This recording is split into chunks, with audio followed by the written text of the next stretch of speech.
వరలక్ష్మి వ్రతం ఎలా చేసుకోవాలి? నియమాలు ఏమిటి? శ్రావణ మాసంలో పౌర్ణమికి ముందుగా వచ్చే శుక్రవారం రోజున అమ్మవారిని వరలక్ష్మి రూపంలో కొలుస్తారు. ఒకవేళ ఆ రోజు ఏదైనా అవాంతరం ఎదురైతే మాసంలోని ఇతర శుక్రవారాలలో ఈ వ్రతాన్ని ఆచరించవచ్చు. కులాలకు అతీతంగా ఎలాంటి ఆడంబరమూ అవసరం లేకుండా చేసుకునే ఈ వ్రతంతో అమ్మవారు తప్పక ప్రసన్నులవుతారు. వరలక్ష్మి వ్రతానికి ముందు రోజుగానే ఇంటిని, పూజ గదిని శుభ్రం చేసుకోవాలి. ఇంటి గుమ్మాలకు పసుపు కుంకుమలను రాసుకోవాలి.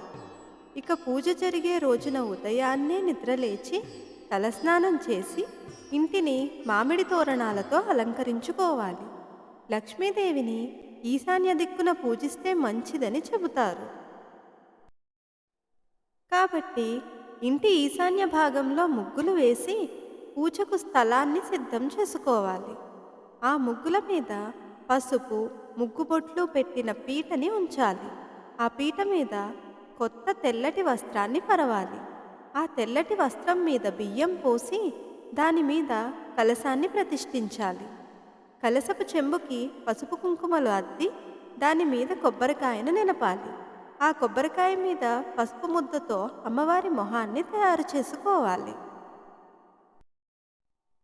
కొబ్బరికాయతో పాటుగా కలశం మీద మామిడి ఆకులను ఉంచడము శుభసూచకమే.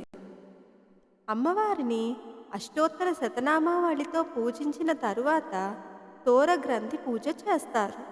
ఇందుకోసం 3 లేదా 5 తోరాలను సిద్ధం చేసుకోవాలి. ఈ తోరాల కోసం దారాలకు పసుపు రాస్తూ తోర పూజలోని ఒక్కో మంత్రం చదువుతూ ఒక్కో ముడి చొప్పున 9 ముడులు వేయాలి. వాటి మధ్యలో కుంకుమ బొట్లు పెడుతూ అలా కుంకుమ బొట్టు పెట్టిన చోట పూలను ముడివేయాలి. ఇక పూజ సమయంలో అమ్మవారికి ఇష్టమైన ద్రవ్యాలను తెలుసుకుందాం. అమ్మవారికి ఆవు నెయ్యి అంటే చాలా ఇష్టమట. అందుకని పూజలో ఆవు నేతితో చేసిన దీపం వెలిగిస్తే మంచిది. అలాగే ఆవు పాలతో చేసిన పరమాన్నం కానీ పాయసం కానీ నివేదిస్తే అమ్మవారు ప్రసన్నులవుతారు. వీటితో పాటుగా మన శక్తి కొలది తీపి పదార్థాలను అమ్మవారికి నివేదించవచ్చు. కొబ్బరికాయ అన్నా అరటిపండన్నా కూడా లక్ష్మీదేవికి ప్రీతికరం. కాబట్టి ఈ పండ్లను కూడా అమ్మవారికి నివేదించటం మరువకూడదు. పూజలో అష్టోత్తర శతనామావళి, మహాలక్ష్మి అష్టకం చదవాలి. వీటితో పాటుగా కనకధారాస్తవం, లక్ష్మీ సహస్రనామం, అష్టలక్ష్మీ స్తోత్రం చదివితే అమ్మవారు మరింత ప్రసన్నులవుతారన్నది పెద్దల మాట.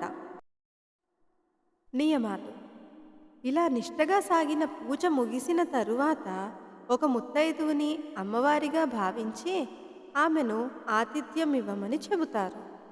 వరలక్ష్మి పూజ రోజున ఇంట్లో శాకాహారమే భుజించాలి. ముత్తైదువను సాగనంపిన తరువాత భోజనం చేయాలి.